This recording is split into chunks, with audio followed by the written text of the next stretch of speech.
Bonjour chers élèves, j'espère que vous allez bien. Aujourd'hui, nous allons découvrir une nouvelle leçon de la poésie sous le titre Dialogue. Unité 11, thème la presse. Prenez cahier d'activité, page 97.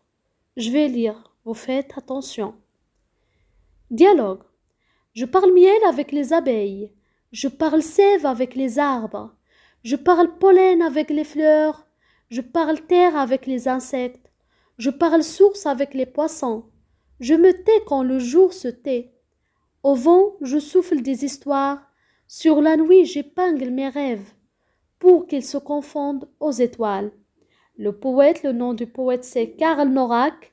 Petit poème pour passer le temps. Alors, chers élèves, après l'écoute de cet enregistrement, je vous invite de lire silencieusement cette poésie, bien ce poème, plusieurs fois, pour que vous puissiez me répondre aux questions de compréhension. Alors, la première question, qu'est-ce que vous regardez dans l'image? Qu'est-ce qu'ils font les enfants? Et où se trouvent-ils? De quoi le poète parle-t-il? Deuxième question, qu'est-ce qui nous a marqué en entendant ce poème? Troisième question, quels sont les mots qu'on a retenus? Quatrième question, qu'a-t-on ressenti? Donc, je vais vous donner un petit peu du temps pour me répondre à ces questions. Maintenant, après les réponses, je vous invite de lire pour la seconde fois le poème. Après, je vais vous poser des questions qui se trouvent dans la page 97. Première question. Comment comprends-tu que le poète aime la nature? Si je vous dis les mots suivants, abeille, sève, arbre, pollen, fleurs, terre, insectes, source, poisson, vent, étoile, donc tous ces mots appartiennent à quel champ lexical d'après vous? Oui, donc c'est hyper facile, c'est de la nature.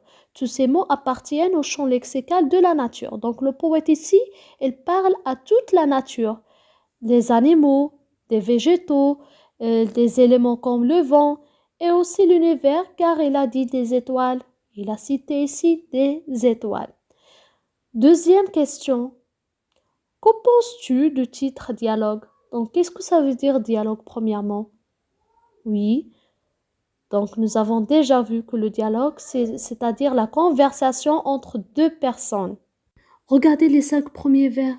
Qu'est-ce que vous remarquez? Donc tous les 5 premiers vers commencent par le mot je parle. Donc ici, le poète parle.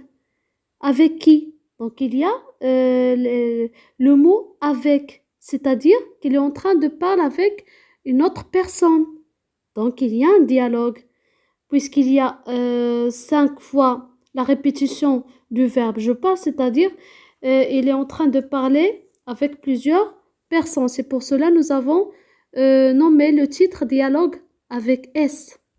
En résumant que le poète, il est à l'écoute de la nature. Regardez maintenant la troisième question. Dans les 5 premiers vers, comment le poète choisit-il ses sujets de conversation? Qu'ont-ils en commun? Donc, regardez, le poète parle à chacun de ce qui est le plus important pour lui. Le miel pour l'abeille, c'est ce qu'elle fabrique et qu'elle les nourrit. La sève pour les arbres, c'est le liquide qui circule dans les arbres et qui les nourrit. Le pollen pour les fleurs, c'est ce qui va donner naissance aux fruits. La terre pour les insectes, beaucoup d'insectes vivent et se reproduisent sur le sol. La source pour les poissons, c'est le jaillissement de l'eau dans laquelle les poissons vivent. Le miel, la sève, le pollen, la terre, la source. Alors, elles représentent quoi?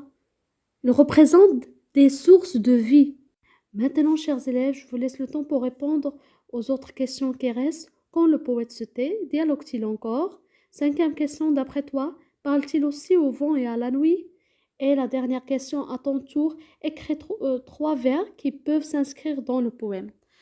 Voilà, j'espère que vous avez bien compris. Merci pour votre attention et à bientôt.